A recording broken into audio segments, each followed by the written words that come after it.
Okay Telugu view పాయింట్కి తిరిగి స్వాగతం.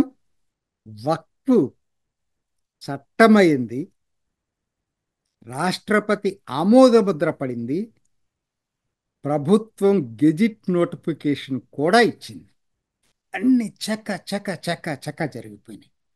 సిఐఏ చట్ట అనుభవంతో ఈసారి ప్రభుత్వం ముందుగానే జాగ్రత్త పడినట్టుగా అనిపిస్తా ఉంది. ఇక చట్టం చెల్లుబాటుపై ఏప్రిల్ 15న సుప్రీంకోర్టు విచారణ చేయబోతోంది. విచారణ ఎలా ఉంటుందనేది ఎవరం చెప్పలేం. సుప్రీంకోర్టు చేతుల్లో ఉంది అది. దాన్ని సుప్రీంకోర్టుకు వదిలిపెడదాం. కాకపోతే ఇప్పుడు జరుగుతున్నది ఏంటంటే సైమల్టేనియస్గా సుప్రీంకోర్టు విచారణ దాకా ఎవరు ఆగట్లేదు. అటు ప్రభుత్వం, ఇటు ప్రతిపక్షాలు ఇప్పటికే ప్రజల మధ్యకి వెళతా ఉన్నాయి. అస్త్రాలు సిద్ధం చేసుకుంటున్నాయి. ఇందులో భాగంగానే స్వయంగా మోడీనే మొన్న నిన్నగాక మొన్న సిఎన్ఎన్ న్యూస్ 18 రైజింగ్ భారత్ సమ్మిట్లో దీనికి అంకురార్పణ చేశాడు. అఫెన్సివ్గానే మాట్లాడాడు. అసలు 2013 చట్ట సవరణలు ఏ విధంగా అప్పీజ్మెంట్ పాలిటిక్స్, ఏ విధంగా ఒక భూబకాసురుల్ని సృష్టించిందో సోదాహరణంగా వివరించటమే కాదు, చట్టం ఆయన చెప్పిన మాటలు, చట్టం న్యాయం చేయాలి కానీ భయపెట్టకూడదు. ఎవరు ఏ చట్టం కూడా రాజ్యాంగానికి అతీతం అనే భావన తీసుకురాకూడదు. చాలా ముఖ్యమైన పాయింట్స్ ఈ రెండు. ఇప్పుడు మేం చేసింది ఏమి లేదు. ఈ భావన ఏదైతే తీసుకొచ్చిందో 2013 చట్టం, దాన్ని తొలగించటం తప్పితే సరిచేశాం అంతే. 2013 వక్ఫ్ సవరణ బిల్లు, సవరణ చట్టం భారతీయ చట్టాలని లెక్క చేయకపోతే లెక్క చేసేటట్లు సరిచేశాం. Simple point. అంటే రాజ్యాంగాన్ని గౌరవించాం. అట్లానే 2013 చట్టం ప్రజల్లో భయాన్ని క్రియేట్ చేస్తే ఏ రోజు ఏ భూమి నోటిఫై అవుతుందో తెలియని పరిస్థితుల్లో వాళ్ళు ఆ నోటిఫై అయిపోతే వాళ్ళ కాగితాలు ఎక్కడున్నాయో వెతుక్కొని మళ్ళా వక్ఫ్కి అప్పీల్ చేసుకునేటువంటి భయానక వాతావరణం ఏదైతే ఉందో దాన్ని, ఆ భయాన్ని తొలగించాం ఇప్పుడు ఈ చట్టంలో. ఇవి మోడీ చెప్పింది. అన్నిటికన్నా ముఖ్యంగా కొంతమంది భూబకాసురులు భూబకాసురుల కబంధ హస్తాల నుంచి సామాన్య ముస్లింల ప్రయోజనాల్ని కాపాడాం, మహిళల ప్రయోజనాల్ని కాపాడాం. ఇదండి స్థూలంగా మోడీ చెప్పింది.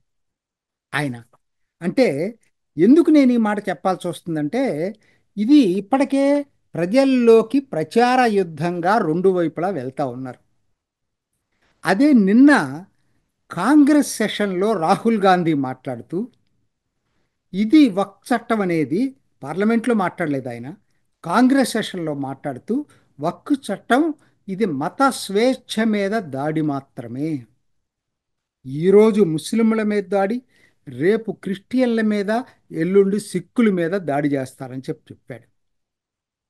మల్లికార్జున్ ఖార్గే ఒకడుగు ముందుకేసి అసలు వక్ఫ్ బోర్డుల్లో ముస్లిమేతరులను ఎలా పెడతారు, దాదాపుగా రెచ్చగొట్టడానికి ప్రయత్నం చేశాడు.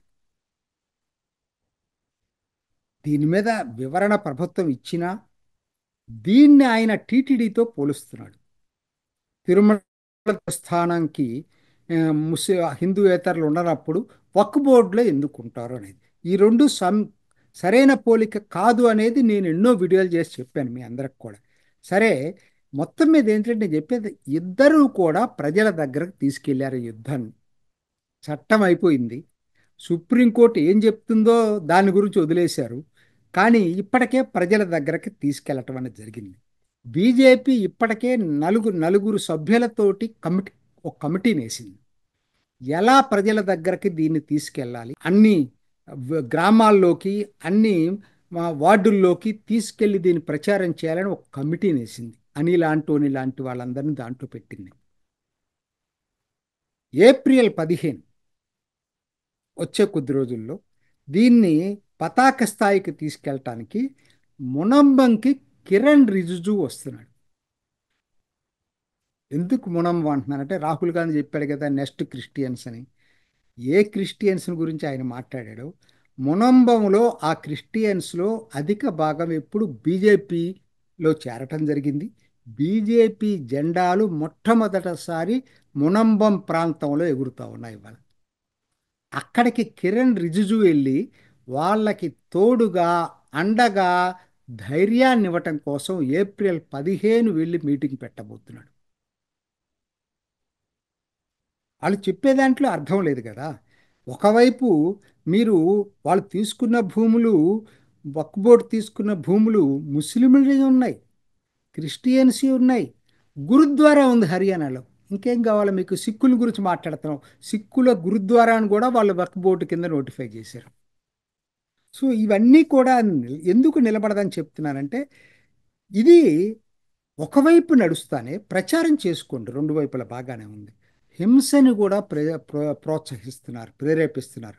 వెస్ట్ బెంగాల్లో, ముర్షిదాబాద్లో జరిగినటువంటి హింస పరోక్షంగా ఈ మమతా బెనర్జీ హింసను ఎంకరేజ్ చేస్తుంది. సరే, ముస్లిం ఫండమెంటలిస్టులు ఉన్నారు, వాళ్ళు దీన్ని రెచ్చగొట్టడానికి ప్రయత్నం చేస్తూ ఉన్నారు. సిఐఏ తరహాలో ఈ ఆందోళన తీసుకెళ్లాలని చెప్పి చూస్తున్నారు.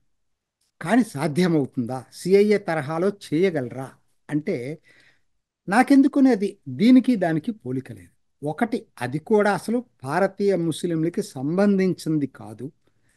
విదేశాల నుంచి వచ్చేటువంటి ఆ దేశాల్లో ఉన్న మైనారిటీలకు సంబంధించింది. కాకపోతే ఎన్ఆర్సి వస్తే ముస్లింల ఐడెంటిటీకి దెబ్బ తగులుతుంది అనేది బాగా రెచ్చగొట్టి రెచ్చగొట్టి తీసుకొచ్చారు. షాన్బాగ్ లాంటివి తీసుకొచ్చారు. ఇది ఎందుకు ఇది ఆ విధంగా తీసుకురాడు. ఇది ఉమీద్ చట్టం వచ్చేసరికి అలా కాదు. ఉమీద్ చట్టంలోకి వచ్చేటప్పటికి కనీసం ఒక సెక్షన్ ఆఫ్ ముస్లిమ్స్ ఆలోచిస్తున్నారు. కనీసం ఒక సెక్షన్ ఆఫ్ ముస్లిమ్స్. ఎందుకంటే ఈ వక్ఫ్ బోర్డ్ నోటిఫై చేసిన ప్రాపర్టీస్లో ముస్లింల ప్రాపర్టీస్ కూడా ఉన్నాయి. కేరళలోనే ఉన్నాయి. ఎక్కడ దాకా అవసరం ఎందుకు? ఎంపీలో ఉన్నాయి, చాలా చోట్ల ఉన్నాయి. సో వాళ్ళలో ఒక సెక్షన్ మాత్రం ఇది ఈ చట్టం రావటం వల్ల మాకు లబ్ధి చేకూరుతుందనేటువంటి భావన, మాకు హాస్పిటల్స్ వస్తాయి, మాకు విద్య స్కూల్స్ వస్తాయనే భావన సామాన్య ముస్లింలో మెల్లిమెల్లిగా మొదలవుతోంది. రెండోది, మహిళలు. ఆల్ ఇండియా ఉమెన్స్ పర్సనల్ లా బోర్డు ఇప్పటికే స్వాగతిస్తూ తీర్మానం చేసింది. సో సిఐఏ వేరు, ఉమీద్ చట్టం వేరు. ఖచ్చితంగా వాళ్ళు అనుకున్నట్టుగా ముస్లింలందరినీ ఒక తాటక తీసుకురావటం అనేది సాధ్యం కాకపోవచ్చు. ఒకటి, నెంబర్ 1. రెండోది, ప్రభుత్వం కూడా సిఐఏ అనుభవంలో నేపథ్యంలో తగు జాగ్రత్తలు తీసుకుంటుంది. మూడోది, అందరు మైనారిటీలు వీళ్ళని సపోర్ట్ చేయట్లేదు. ఎందుకంటే ఇవాళ మునంబం చూసినా, హర్యానాలో గురుద్వారా చూసినా కూడా సిక్కుల్లోనూ క్రిస్టియన్స్లో కూడా అనుమాన బీజాలు ఉన్నాయి. పాత చట్టం ఆర్బిట్రరీ చట్టం అనేటువంటి భావన section of Christians, section of సిక్కుల్లో కూడా వచ్చింది. సో అక్కడ యూనిటీ లేదు. సో కాబట్టి దీనికి ఇవాళ ఎట్లా ఉన్నా కూడా వాళ్ళు ఏదో కొని తెచ్చుకొని దాన్ని తీసుకురావాలని వాళ్ళు తీసుకొస్తున్నటువంటి ఆందోళన తప్పితే సామాన్య ప్రజల్లో నుంచి వచ్చే ఆందోళన అయితే ఎటువంటి పరిస్థితుల్లో కాదు. ఇది రాను రాను రాను రాను వక్ఫ్ చట్టం యొక్క లాభాలు తెలుసుకునే కొద్దీ కూడా ఇది వక్కు సవరణ ఏదైతే 2025 సవరణ బిల్ ఏదైతే వచ్చిందో దీనికి అనుకూలంగా ముస్లింల్లోనే సామాన్య ముస్లింలు మొగ్గు చూపటం మొదలు పెడతారు. కాబట్టి తాత్కాలికంగా ఆందోళన రావచ్చు, తాత్కాలికంగా కొంత అన్రెస్ట్ రావచ్చేమో, కానీ దీర్ఘకాలంలో చూసుకున్నప్పుడు మాత్రం ఇది అందరి ప్రజల్ని ఆకట్టుకుంటుంది తప్పితే ప్రజలకు వ్యతిరేకంగా వెళ్ళే చట్టం అయితే కాదు. వక్ఫ్ సవరణ బిల్లు ఓ గేమ్ చేంజర్. మోడీ తీసుకున్న వాటిలో ఓ పెద్ద మాస్టర్ స్ట్రోక్గా చెప్పొచ్చు. ట్రిపుల్ తలాక్ ఎట్లానో అంతకన్నా పెద్దదిగా ఇది ముస్లిం సమాజంలో మార్పు కోసం, ఎందుకంటే ఆస్తులు తీసుకుంటున్నారంటున్నారు. ఆస్తులు ఎవరు తీసుకోవట్లేదు. ఆస్తుల్ని నియంత్రణ చేస్తున్నారు. సరిగ్గా వాడతారా లేదా అనేది తప్పితే దీంట్లో ఈ చట్టంలో అంతకు మించి ఏం లేదు. More transparency, more accountability, more governance, good governance, ఇంతవరకే ఈ చట్టానికి పరిమితులు. ఇది ప్రజలు తెలుసుకునే రోజు అతి త్వరలోనే ఉంది. ఇది ఈనాటి ఓకే తెలుగు వ్యూ పాయింట్. మరొక ఎపిసోడ్లో మళ్ళీ కలుసుకుందాం. నమస్తే. చూసారు కదండి. మరి ఈ వీడియో కనుక మీకు నచ్చినట్లయితే ఒక లైక్ కొట్టేసి మీ అభిప్రాయాన్ని కూడా కామెంట్ బాక్స్లో తెలియజేస్తూ ఇలాంటి ఇంట్రెస్టింగ్ అప్డేట్స్ కోసం మా ఛానల్ని సబ్స్క్రైబ్ చేసుకోండి.